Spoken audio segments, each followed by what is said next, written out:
Président Badakani, bonjour, bienvenue à vous. Bonjour mon cher Jocelyn, j'espère que vous allez très bien. Je vais bien et vous, j'espère également que vous allez bien. Ça va, à chaque jour suffit sa peine. On n'a pas pu travailler la semaine dernière pour des raisons. Pour des raisons. Le technicien était malade, il a fait un accident, mais ça va. Oui, voilà, j'ai appris ça, mais on m'a dit qu'il n'avait pas eu de... Non, pas de bobo. Les gars, je me suis dit, bon, tant mieux. C'est ça, vous voyez, nous on le voit, mais eux on ne le voit pas. On ne les voit pas. Souvent, quand ils ont des bobos comme ça, personne ne sait que... Justement. Pourtant, quand ils ont un problème, l'émission est bloquée. Non, l'émission est bloquée. On ne peut pas travailler sans eux. Ils sont indispensables. Indispensables. Plus indispensables, mais encore que nous. Nous, on n'est pas indispensables. Non, pas du tout.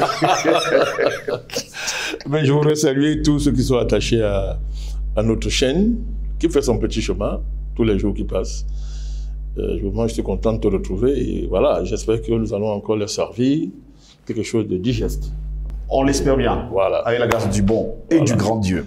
Du vrai Dieu d'ailleurs. Le seul. Très heureux de vous avoir, président Badakani. On ne s'est pas vu la semaine dernière, on le sait pourquoi. On va dire souhaiter prompt rétablissement à Jires Ndé, qui a fait un accident la semaine dernière. On espère qu'il ira pour le mieux dans le meilleur des mondes dans les jours à venir. Président Badakani, une question nous taraude l'esprit depuis un bon bout de temps. Cette minorité d'hommes et femmes qui dominent le monde, et on se pose bien la question de savoir pourquoi. Et d'ailleurs, elle ne veut jamais que la majorité des hommes et femmes sur cette planète s'éveillent pour aller leur arracher ce qu'ils ont arraché parfois à prix de sang. Ben, écoutez, cette dialectique que vous mettez sur la table est l'enjeu majeur de nos sociétés globales aujourd'hui. Et la question fondamentale que vous posez, à savoir comment est-ce qu'une minorité peut dominer la majorité. Oui. Alors nous avons des concepts clés, minorité et majorité. Il faut comprendre ce que ces concepts-là signifient politiquement, anthropologiquement et même sociologiquement, j'allais même dire sociétalement. Parce que si les acceptions juridiques de la minorité et de la majorité en ce qui concerne la situation civile des gens sont connues. Oui. On dit que bon, un enfant est mineur, il est majeur, voilà. Il a l'âge de la majorité civile. Donc, c'est pas ça qu'on parle ici. Rien à voir. Rien à voir. On est ici dans les concepts politiques. On est dans les enjeux politiques. On est dans les enjeux de pouvoir, les enjeux de domination. Qui va commander? Qui sera commandé? Au nom de quoi on commande? Au nom de quoi on obéit à un commandant? Ce sont des questions vraiment d'organisation sociale et qui engagent la destinée des sociétés. Maintenant, comme on est dans un contexte global, c'est pas, où le local et le global se confondent, à cause, tout à l'heure, vous l'avez dit dans votre introduction, de l'explosion des moyens de communication, la question est en fait, dans cette question, c'est le destin de l'espèce humaine qui est en jeu. Qui est en jeu, justement. Tout à fait. Donc, et à partir de là, de toutes les sociétés. Donc, la majorité politique, l'idée de la majorité, n'est pas une idée, c'est une idée qui fait croire que le nombre 1, 2, 3, 4, vous êtes plus nombreux que la minorité, oui, que vous dépassez simplement par le nombre. Donc cette majorité-là, n'est-ce pas, en démocratie, décide et engage la société. Mais dans votre question, la minorité qui domine le monde, nous avons un problème. Oui. C'est-à-dire une minorité domine le monde, domine la majorité. Alors que la majorité est la loi de la démocratie, et c'est ce qu'on nous a appris depuis des siècles, ce qui domine le monde, c'est ce qu'ils doivent imposer, mais on constate dans les faits que c'est une minorité qui domine le monde. Alors la question est de savoir, mais qu'est-ce qui s'est passé? Comment est-on arrivé là? Ben, il faut remonter très loin. Il faut remonter très très loin, mon cher Jocelyn Goss. Très très loin même à l'aube de l'histoire humaine. Il y a toujours eu des dynamiques de domination. Il y a toujours eu des projets d'universalité impériale. Oui. Maintenant, ces projets de domination impériale, ce qui est important de savoir, c'est quelle était leur matrice. Les sociétés antiques, même avant, on peut remonter jusqu'à l'Égypte antique. Quand vous voyez la domination de l'Égypte antique, par exemple, ça n'a rien à voir aujourd'hui, avec ce qu'on voit aujourd'hui. Oui. Et c'est normal. C'était à des époques très éloignées, très lointaines. Mais les vestiges, n'est-ce pas, les témoignages que nous avons de cette civilisation montrent que, pour autant qu'elles étaient lointaines, elles étaient très avancées. Les pyramides nous témoignent du niveau de la scientificité qu'il y avait au cœur de cette domination-là. Vous voyez. Mais il y avait une cohérence entre le bas de la société et le haut. Vous comprenez? La société ce n'était pas la volonté de développer l'économie, comme le fait le capital, qui était au cœur de la société. Il y avait un autre moteur de l'histoire dans cette société-là. Il y avait d'autres enjeux qui mettaient les gens en mouvement. Les enjeux civilisationnels n'étaient pas les mêmes qu'aujourd'hui. Vous voyez, les sociétés sont préoccupées à l'époque par le destin de la communauté. Les sociétés sont préoccupées par l'avenir des gens après leur mort. Les sociétés sont préoccupées par un grand souci éthique, un grand souci des valeurs qui vont dominer et orienter, déterminer les comportements de ces gosses. En fait, à l'époque, on peut dire quand même, toute proportion gardée, que le souci de l'homme et de son devenir était l'enjeu majeur de la société. Et était l'enjeu majeur des dominations. C'est pour ça que l'impérium de l'Égypte antique ne ressemble pas à celui de la Grèce antique, de l'Empire grec. Ça ne ressemble pas. Vous voyez, les changements commencent. Les paradigmes commencent à muter. Il y a une mutation des paradigmes fondateurs, des matrices civilisationnelles, ça commence à muter. Le moteur de l'histoire sous l'Empire grec, sous l'Empire romain, c'est plus la même chose avec l'Égypte antique. Les choses ont muté. La Grèce, que ce soit la Grèce, que ce soit Rome, ce sont des sociétés d'esclavage, d'esclavagisme généralisé. Oui. Donc, dans la science, on appelle le mode de production qui avait cours en Égypte, mode de production africain.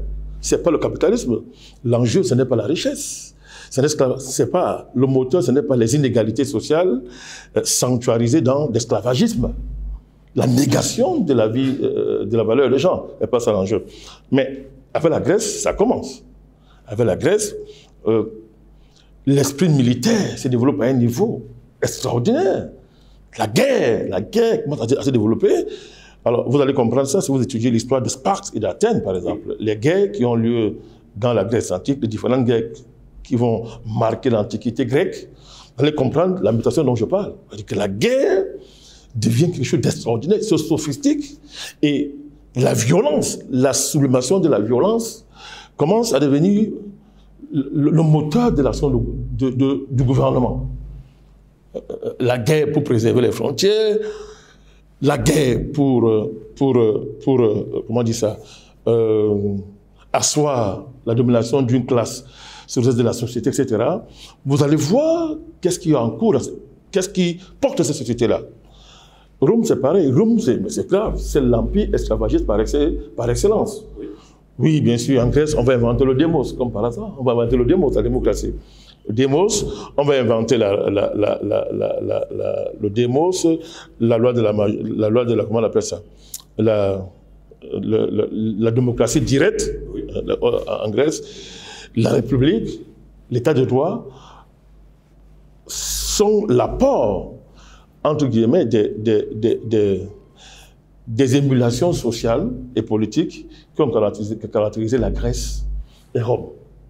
Mais c'est ce qu'on vous dit, mais ça c'est ce qu'on met en avant. Mais on ferme les yeux sur que ce n'était pas possible sans l'esclavage.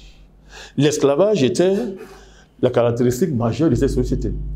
On va le masquer en faisant croire que non, ce qui est la beauté, c'est la beauté. La Grèce était la démocratie, l'invention du démos, l'invention, n'est-ce pas, de la démocratie directe, l'invention de la République et du droit à Rome. Non, c'était de l'esclavage. Donc, vous voyez très bien que cet esclavage-là, c'est ça qui plus tard, génère le capitalisme. La révolution capitaliste en Angleterre, va remplacer les systèmes féodaux du passé, le barbarisme du passé, l'esclavagisme du passé. Ça vient l'émergence de la figure du bourgeois, l'homme bourgeois. Alors, l'homme bourgeois, c'est quelqu'un qui ne ressemble pas aux autres catégories d'hommes ou bien de dominants du passé.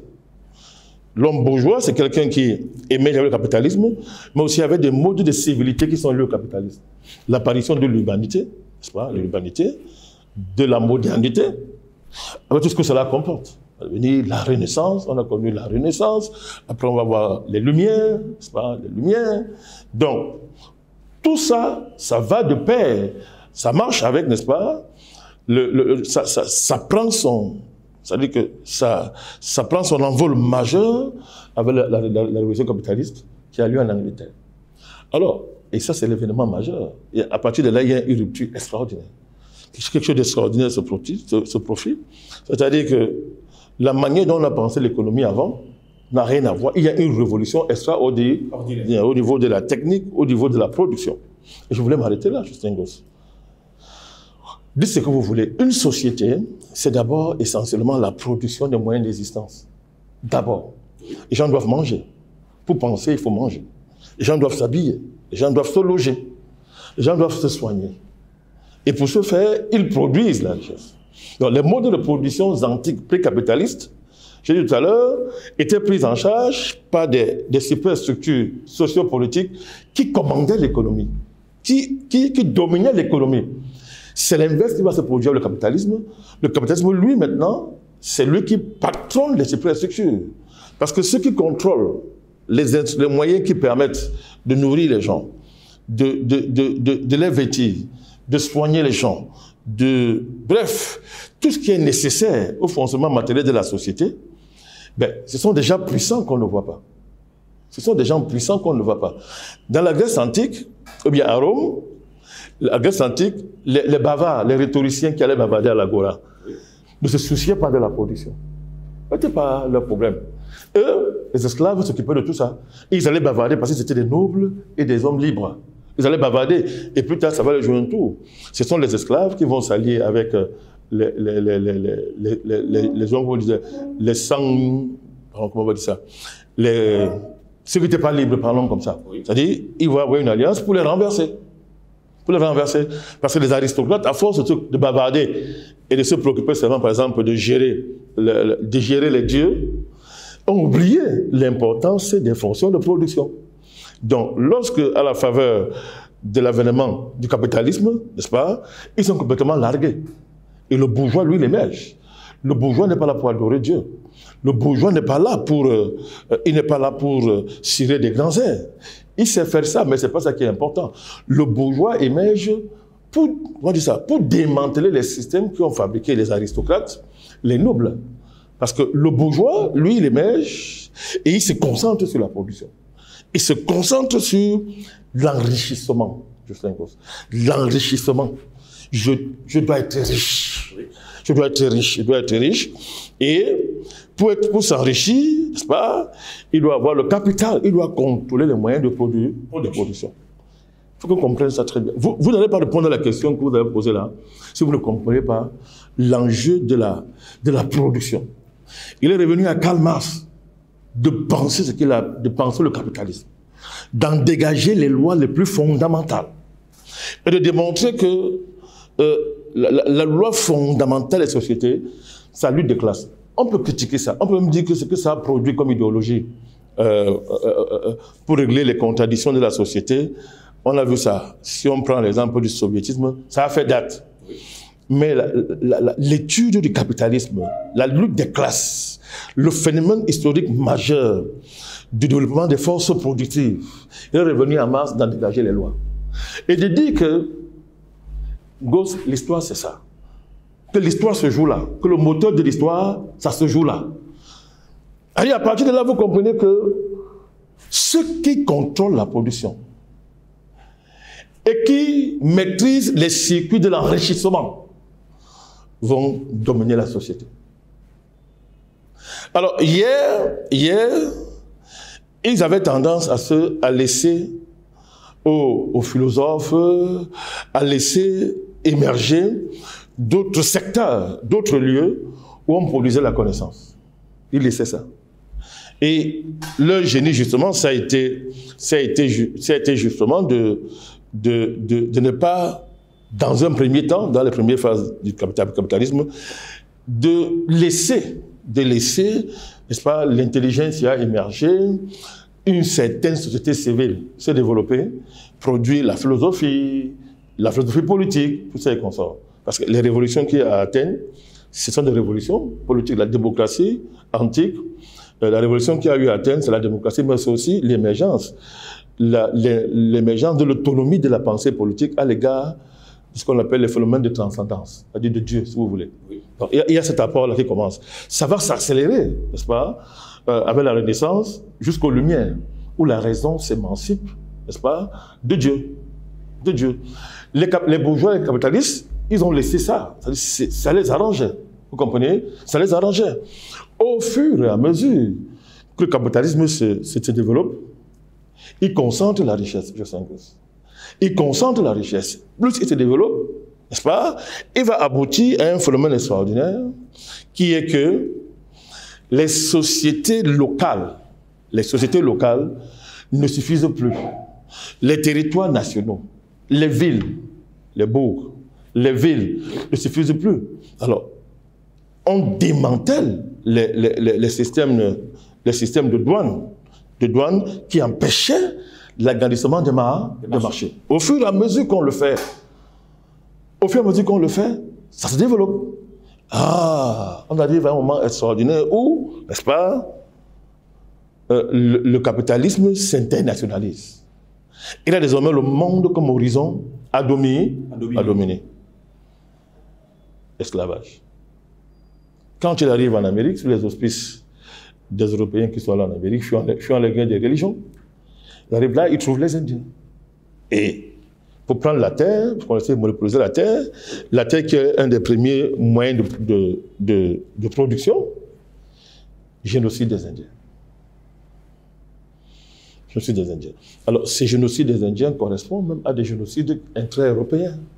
Des guerres, je l'ai dit tout à l'heure, pour le territoire, la maîtrise de l'espace, les guerres de survie.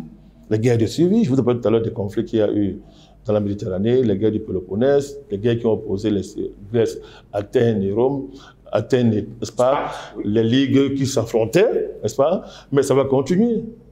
Avec Rome, ça va continuer. L'expansion romaine, n'est-ce pas? Tout ça va continuer. Et on aboutit à l'esclavage. L'esclavage qui, Jocelyn Gosse, se confond avec la conquête des terres.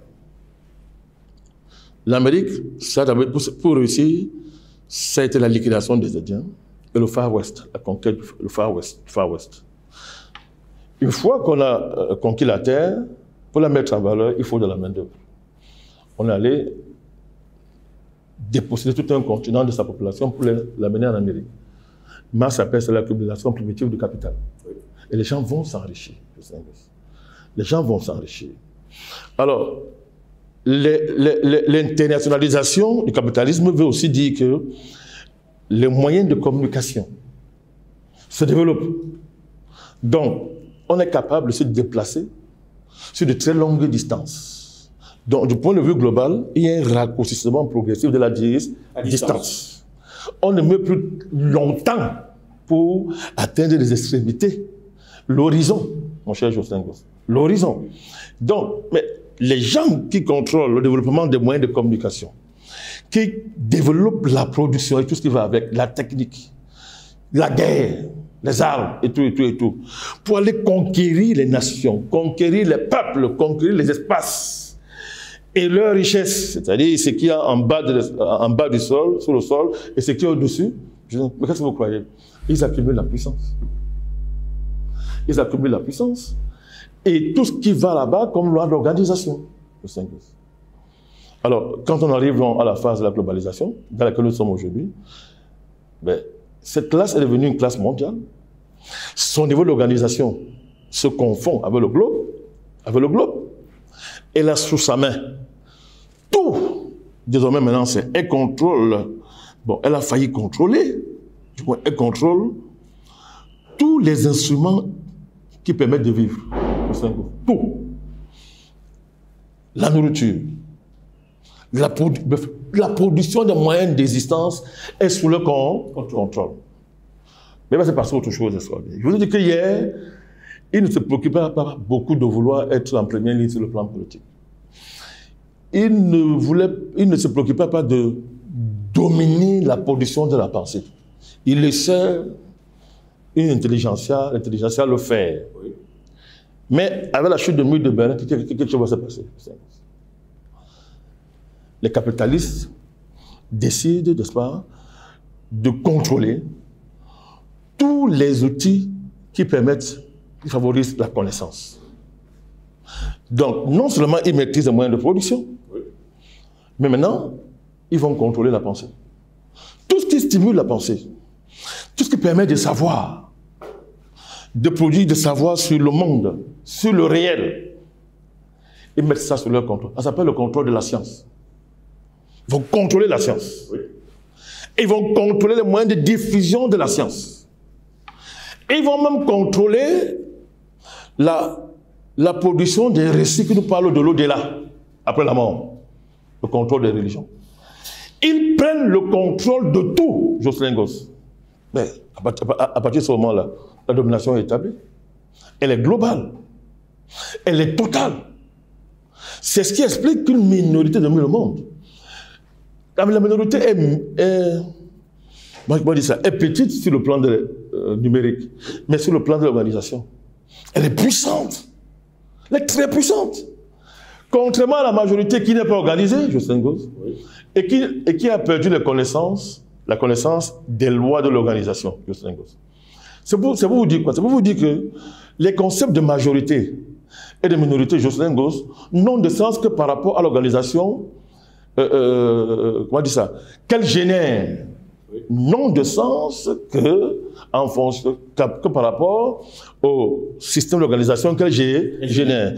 Quelqu'un disait que la modernité, je crois que c'est Eric, c'est peut-être Well qui disait ça. Moi, je lis tout le monde. Hein. Oui, c'est normal. Donc, il disait que la modernité, c'est la conscience de soi. Et la capacité de raconter l'histoire pour soi-même. On ne dit plus que non. J'ai appris que j'ai vu que c'est bon de dire ça. Mais je pense que la modernité, c'est l'avènement de la pensée libre. J'utilise ma raison, la pensée, et j'analyse les phénomènes. Et je m'auto-détermine. Où est-ce que cela suppose? Marx va venir avec la notion de classe. C'est-à-dire, ma situation socio-économique va déterminer ma pensée.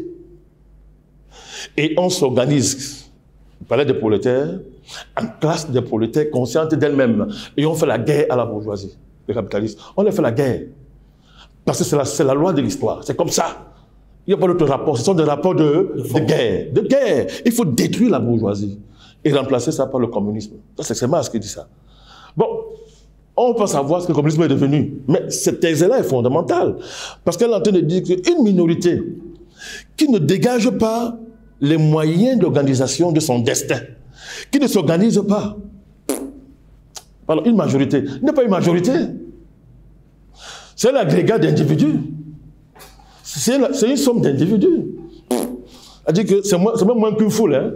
C'est moins qu'une foule. Donc, c'est pas ça la puissance. Ça ne veut même rien dire. Parce que sur le plan de la pensée théorique, ce n'est pas une majorité. Ne confondez pas le fait que, bon, on vous dit que la démocratie est la loi de la majorité. Vous croyez que la majorité existe concrètement. Concrètement, elle n'existe pas. On la produit. La majorité politique est une production des combats, des intérêts sociaux qui s'affrontent. Et les mieux organisés deviennent majoritaires. Et ils s'imposent, ils décident ils s'imposent sur ce qu'on appelle la minorité. Donc, la minorité peut devenir majorité si et seulement si elle se donne les moyens concrets en termes d'organisation et de conscience d'y arriver. Mais voilà tout le problème. Voilà la réponse à votre question. La minorité domine le monde parce qu'il n'y a pas de majorité. Une majorité sur le plan historique et sur le plan politique ne se définit pas par rapport au nombre. Non, Jocelyn Gosse. Mais les faits sont là. Si c'est une affaire de nombre, mais il y a longtemps qu'on aurait réglé cette affaire. Ce n'est pas une affaire de nombre. C'est une affaire d'organisation. Vous avez affaire à une minorité d'individus, n'est-ce pas, bien organisés. Si on prend le rapport à la population mondiale, ils sont moins de 2%. Mais ils tiennent le monde comment? L'organisation. L'organisation. L'argent, la science, Ils produisent nos élites. Ils contrôlent les universités qui produisent vos élites. Ils contrôlent les religions qui sont censées gérer votre vie après la mort, n'est-ce pas? Ils les contrôlent. Il y a un excellent livre qui est maintenant sorti, l'Interloge. Les Interloges. Ce livre-là nous dit, c'est un ancien membre de cette milieu qui a fait du Facebook, oui, qui répond, il dit les super, voilà, les super loges. C'est-à-dire qu'il vous dit qu'il y a une organisation qui chapeaute toutes les religions de la terre, qui chapeaute toutes les loges ésotériques, c'est-à-dire francs-maçons, tous ces gens-là. Et la plupart qui sont membres ne savent même pas. Ne savent même pas. Le monsieur décrit comment ça fonctionne. Il vous donne les noms des membres. Il vous dit comment on a refusé à Berlusconi d'en être les membres. Il vous dit comment les Rothschild, les Rockefeller, les patrons, ces affaires-là. Il vous dit que vous ne verrez jamais les super loges. Mais pour les voir, regardez Davos, regardez le club Bilderberg, regardez la trilatérale, regardez les institutions financières internationales. Est-ce que vous dites que voilà les super loges? Mais allez donc étudier, Jocelyn Goss, ce que ça signifie en termes d'organisation, la Banque mondiale, le FMI, le SWIFT, oui. La dématérialisation de l'argent dans le monde, les paradis fiscaux qui émergent. Allez voir qui contrôle les marchés financiers. Allez voir toute la structure qu'il y a derrière en termes de créativité technologique, informatique, le digital, maintenant la robotisation qui passe à un autre niveau. Vous ne voyez pas ces gens, mais ceux qui tiennent tout ça, ces gens vous font rêver. Ils produisent le portable. Vous êtes toujours très excité devant un portable. Oui, ça vous rend fou. Mais vous avez les matières premières en Afrique pour tout ça. Mais vous n'avez aucun contrôle, ça ne vous appartient pas. Les gens fixent les prix. Les gens ont organisé le monde de manière ce qui t'appartient, c'est pour ça qu'ils fixent le prix. Ceux qui fixent le prix, ils ne l'ont pas. Comment des gens peuvent s'asseoir à Londres, par exemple, et fixer les prix de vos matières premières? Pourtant, ce n'est pas chez eux. Jocelyn Goss, c'est l'organisation. L'organisation. L'organisation. On vous a rendu impuissant. Parce que la minorité ne peut dominer que si elle rend impuissant la majorité, entre guillemets. On vous a rendu impuissant en vous dépouillant de tout ce qui peut constituer la puissance. Mais qu'est-ce qui constitue la puissance? C'est d'abord la pensée. Jocelyn Goss, je suis désolé, hein? Ce n'est pas l'identité. Hein? Du tout. Ce n'est pas la tradition qui vous rend fou et vous rend puissant. Non, non, non, non, non. Hein? Je vais choquer certaines personnes, mais c'est la vérité que je dis. C'est la pensée. La pensée. Ça commence. La pensée. La pensée. La pensée intègre la raison, les productions rationnelles et les productions métaphysiques. Et une véritable production métaphysique, c'est une production qui, à partir dès qu'elle a fini sa projection métaphysique, c'est-à-dire devient nouménale. C'est-à-dire, un phénomène, c'est-à-dire, ça c'est un noumène, devient phénomène opérationnel. L'action, la puissance. La puissance est en acte. Elle est agissante. La puissance, on ne la garde pas dans sa poche. Sinon, ça vous détruit vous-même qui l'avez. Elle est en acte. Vous voyez ça? Donc, ce que vous appelez la minorité, non. Ils sont vraiment majoritaires. Oui. C'est parce que nous avons les lunettes démocratiques, on peut bêtise comme ça. Ils sont vraiment majoritaires parce qu'ils sont très bien organisés. Ils ont une longueur d'onde en termes de connaissances. Ils nous dominent sur le plan métaphysique parce qu'ils ont corrompu nos cieux. Parce que celui qui maîtrise ton ciel va te dominer sur la terre.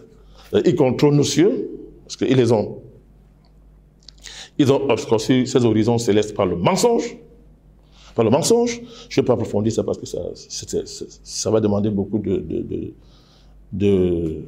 d'efforts ou bien un discours qui peut être, comment dire ça, partagé par tous. Donc, mais il faut parler de ça. C'est ce que ce livre-là nous dit, les super loges. J'ai vu les gens le lire. Ils vont tout faire pour censurer ça, mais il faut le lire, ça circule. Pour comprendre comment, justement, la minorité domine le monde. Je le répète, par l'organisation. 1. La sélection de l'élite. Ça passe par le contrôle du système éducatif, c'est-à-dire du primaire jusqu'à l'université, le Saint-Gosse. Le contrôle de nos frontières métaphysiques. Et vous voulez rencontrer Dieu, vous êtes obligé de passer par eux. Parce que toutes les religions qui existent, ce sont eux qui les ont créées. Même les traditions que vous croyez être pures là, ils manipulent ça. On n'est plus ça. Donc, il y a ça, le contrôle de l'argent, la création de l'argent et le contrôle de l'argent, de sa circulation, de sa dématérialisation, de sa virtualisation. Il contrôle ça. Il contrôle la communication. Pas seulement la nouvelle technologie de la communication, non, c'est une étape. Mais les bateaux, les voitures, tout ce qui est transport, qu'est-ce qui fait circuler les hommes, il contrôle ça. Maintenant, il contrôle les hommes. Il contrôle les hommes en contrôlant les États. Puisque dans le super loge, le livre vous dit quoi? Il vous dit comment on crée les politiciens à partir des loges. On les met devant, ils dansent leur danse, mais ils sont des marionnettes. Et c'est un phénomène mondial, c'est pas africain, c'est devenu un phénomène mondial. C'est un phénomène mondial, c'est un phénomène mondial. Ça veut dire que, écoutez, il y a des gens que vous ne connaissez pas, qui gèrent des fonds de pension, qui veulent par exemple, qui sont supérieurs à tout l'argent des pays africains réunis. Un fonds de pension. Vous ne connaissez même pas qui est ce monsieur. Quand il veut voir un président, non, il demande, c'est-à-dire qu'il ne veut pas de vous. Il dit seulement que je viens. Je parle du président des États-Unis. Il ne parle même pas des présidents africains. Oui. Parce que s'il vient ici, s'il vient chez vous en Afrique, c'est grave. S'il vient là, il va rentrer avec tout le continent, il part avec. Aux États-Unis, on informe le président qu'il arrive. Et quand il arrive, on lui donne le tapis rouge. On ne doit pas le voir. Il entre, il joue, il fait une réunion au président, il dit, bon, voilà ce que tu vas faire demain. Et il s'en va. Le président va le faire. Le patron d'un fonds de pension. On doit entendre BlackRock. Quel est l'État au monde qui parle à BlackRock? Parle à BlackRock, vous êtes qui? Bon, le directeur de BlackRock, il est élu par qui? Qui l'a voté? Mais il est puissant que tous les peuples réunis, européens réunis. Il est puissant.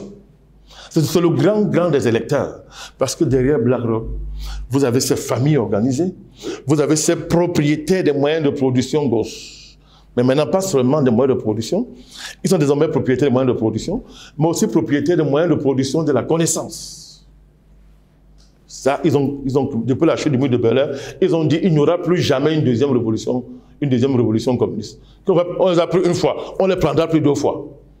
Donc, tout le processus que vous voyez là, ce qu'ils appellent l'ingénierie sociale, tout ce que vous voyez là, depuis la concentration des médias dans les mains des milliardaires, vous avez ce phénomène qui a détruit votre métier. Ça a tué le métier de journalisme.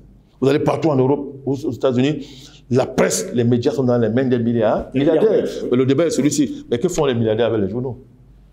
Pourquoi les milliardaires font les journaux? Donc, les maisons d'édition, les médias, les télévisions, maintenant les réseaux sociaux, c'est grave. Les big tech, regardez, Internet, tout ça, regardez ce qui se passe. Vous voyez maintenant comment un gouvernement mondial se met en place de manière subliminale. On vous interdit de penser librement dans les réseaux sociaux. On vous supprime. On bloque l'expansion de votre pensée quand c'est gênant. Donc on s'assure que vous n'avez pas de vue. On diminue la vue. Il y a des pays où carrément votre pensée ne traverse pas. Mais ça, vous ne voyez pas qu'il y a un gouvernement derrière. C'est un algorithme qui gère tout ça. Hein? Mais qui gère l'algorithme qui vous gère? Qui est le patron des algorithmes? Parce qu'on vous dit que non, vraiment, c'est l'algorithme, c'est scientifique. Qui va aller juger un algorithme? C'est vous? Vous allez aller juger un algorithme. On parle avec un algorithme, mais qui est le patron de l'algorithme? Parce que là, vous voyez tout. Quelqu'un qui a l'apparence humaine comme vous, qui décide de ce que vous allez dire, ce que vous n'avez pas dit. Vous n'avez pas dit. Regardez les révélations de Elon Musk, depuis qu'il a pris Twitter. Il y a des révélations. Que faisaient avant lui ceux qui avaient Twitter? Ils réprimaient la pensée. Réprimer la pensée. Mais quelle pensée? Toute pensée dissidente, toute pensée gênante. Mais faire la promotion de la pensée de l'élite. Faire la promotion du récit qui est conforme, n'est-ce pas, aux intérêts de l'élite. Oui, tels sont les mécanismes, Jocelyn Gosse, qui permettent à la minorité de dominer le monde. Alors, vous avez demandé à quand la prise de conscience de la majorité? Oui, elle est là. Elle est là. Les peuples se battent énormément. Il y a une grande chute. Actuellement, là, il y a un renversement qui est en cours. Le Covid n'a pas marché. Les peuples ont résisté ailleurs qu'en Europe. peuples ont résisté, les vérités sortent. Ça fait donc que il y a les peuples hier qui étaient dans les ténèbres, n'est-ce pas, voient la lumière. Les vérités, comme on dit au quartier, les vérités sortent. Les gens, et la vérité, et le Covid a permis de voir qu'on nous mentait depuis. Que c'est un long mensonge. Le plus long mensonge de l'histoire. Que tout ce qu'on a raconté depuis là, c'était du n'importe quoi. Et une nouvelle s'ouvre. Elle sera nouvelle parce que Jocelyne Gauss, on va faire comme ils ont fait hier. Vous savez que l'Occident vante, l'Occident c'est la Renaissance, ce sont les Lumières, c'est la modernité, c'est la postmodernité, c'est le progressisme globalisé. Donc, bon, dedans il y a la démocratie, l'état de droit, toutes les histoires qu'ils racontent là. Et il y a la technologie. Donc, ces processus-là, historiques, se sont produits dans leur société. Et sur cette base-là, ils sont allés conquérir le monde. Ce qu'il faut faire aujourd'hui, c'est d'imposer à l'Occident. Quand je parle de l'Occident, je parle d'abord d'une constellation historique dans laquelle vous retrouvez toutes les races. Il faut faire attention. Toutes les races. Même si c'est la race blanche qui domine. Cet Occident-là, il faudra retourner ses armes contre elle. Donc, il nous faut aujourd'hui de véritables lumières. Parce que la lumière d'hier, c'était de l'obscurité qu'on nous a vendue en termes de lumière. Il nous faut une nouvelle renaissance. Pour libérer le monde, il nous faut une nouvelle renaissance. Et il faut étudier la renaissance, vous allez voir. Il faut une nouvelle modernité. Comprenez? Et cette modernité ne sera nouvelle que si elle a pour objet la réflexion sur comment dépasser le capitalisme. C'est pas ça l'horizon de l'économie, c'est du n'importe quoi. On peut faire mieux, nettement mieux. C'est un système économique. Ça a joué un rôle historique. Ça a joué un rôle historique. Mais dans ce rôle historique, qui a gagné? Qui a vraiment fait l'histoire? Ce sont les peuples écrasés. Ceux qui ont été esclavagisés, colonisés, néocolonisés, maintenant qui sont mondialisés. Ce sont ceux qui ont servi des matières brutes au développement du capitalisme. Donc, ça veut dire que, Jocelyne Gauss, il n'y aurait pas eu de capitalisme sans que ces peuples-là soient écrasés et dominés. Ce n'est pas un génie quelconque que le capitalisme qui le rend riche. Donc, à partir du moment où le peuple-là se réveille, comme ils sont en train de dire, et s'approprie la pensée qui, tout le monde a la pensée, tout le monde a la capacité de penser, la pensée, et que cette pensée ne soit pas dans les airs, est possible le déplacement et la destruction du capitalisme. Comment on dit ça? La pulvérisation de la démocratie occidentale comme horizon dépassable de la politique, de la pensée politique. Non, c'est clair là. Parce que vous voyez les Occidentaux, vous voyez les Macron, vous prenez un type comme Macron, dernièrement il était aux États-Unis, je ne sais pas où il était, en Espagne. Il se présente en progressiste démocrate. Il donne des leçons, vantant leur système politique comme étant le meilleur. Bon, c'est-à-dire que si on peut accepter ça, que bon, Macron parle au monde, dessine les perspectives politiques du monde, et nous ne sommes pas les humains. On va pas s'attarder sur lui. Mais cette démocratie blanche, occidentale, qui se présente comme l'horizon dépassable de la pensée politique, il faut la pulvériser intelligemment. Pas la pensée. Pas la pensée. Pareil pour la philosophie. La philosophie. Il faut ouvrir un nouveau cycle de la philosophie mondiale, de l'espèce humaine. Ça va s'appuyer sur le patrimoine philosophique de l'humanité et le patrimoine philosophique nègre, au sens noble du mot, nègre. Mais il faudra, pour libérer l'humanité, parce que la modernité, en dernier sens, c'est deux choses, l'individualisme et l'universalisme. C'est-à-dire que se libérer, émancipation politique, émancipation sociale. C'est pour ça que ça se confond avec la liberté. On ne peut pas conjuguer la liberté aujourd'hui, le mot liberté aujourd'hui chez Jocelyne Gauss, si on ne brise pas les règnes de l'Occident. Parce que c'est l'Occident qui est l'obstacle majeur à la liberté. Mais son génie a été de faire croire qu'il incarne la liberté. Et c'est tellement ancré dans nos têtes et en nous qu'on a l'impression que pour lutter contre l'Occident, il faut qu'on se tue d'abord. Dans ce cas, oui, il faut ce meurtre symbolique de nous-mêmes. On se tue nous-mêmes, symboliquement, pour renaître, par la pensée. Par la pensée, vous comprenez ça? Par la pensée, pour rendre caduque tout ce que l'Occident nous a amené jusqu'à présent, comme elle a fait hier, par rapport aux sociétés antiques, comme elle a fait hier, pour nous anéantir comme civilisation, et prendre le il n'y aura pas de négociation. Il faut anéantir l'Occident. Je dis bien pas la pensée. Ce n'est pas le truc léger là.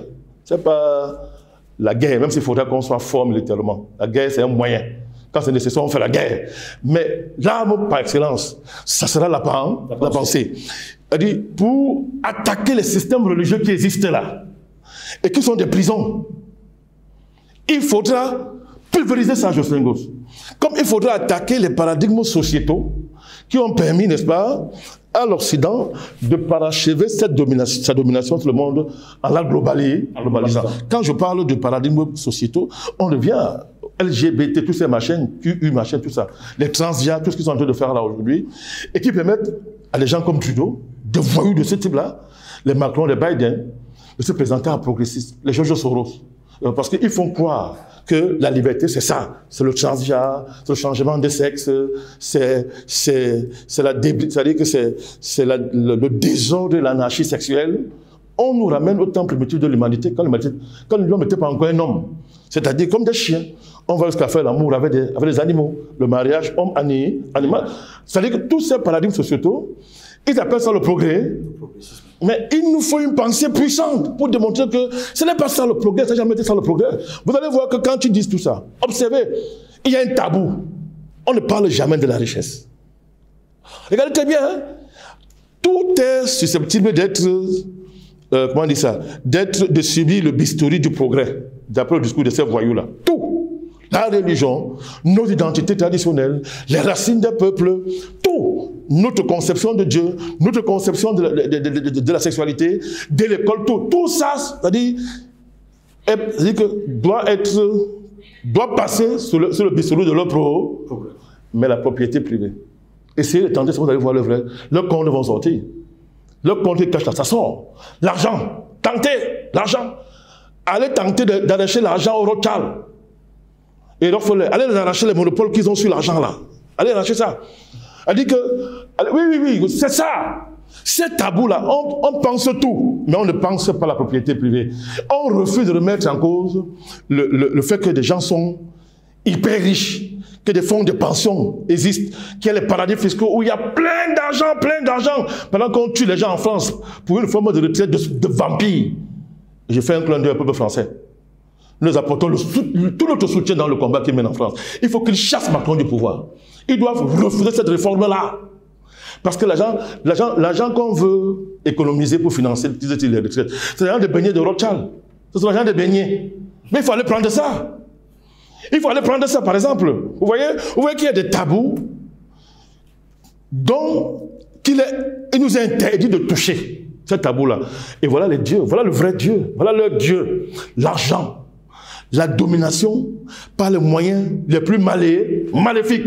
Voilà le Dieu. Et ça, il faut penser ça. Il faut penser. Mais c'est ça qu'il faut penser. Vous voyez? Donc, il nous faut développer des paradigmes qui vont remettre en cause, qui vont démontrer que les LGBT, les transhumances, tous les projets bidons là, comment on appelle ça? C'est-à-dire, c'est de l'abjection suprême. Et que ça ne va pas servir d'horizon, ni de référence à des humains. C'est le défi là que vous avez la majorité doit relever par l'organisation et par des niveaux de consécration intellectuelle, spirituelle qui ne sont pas encore mûrs, mais qui vont mûrir.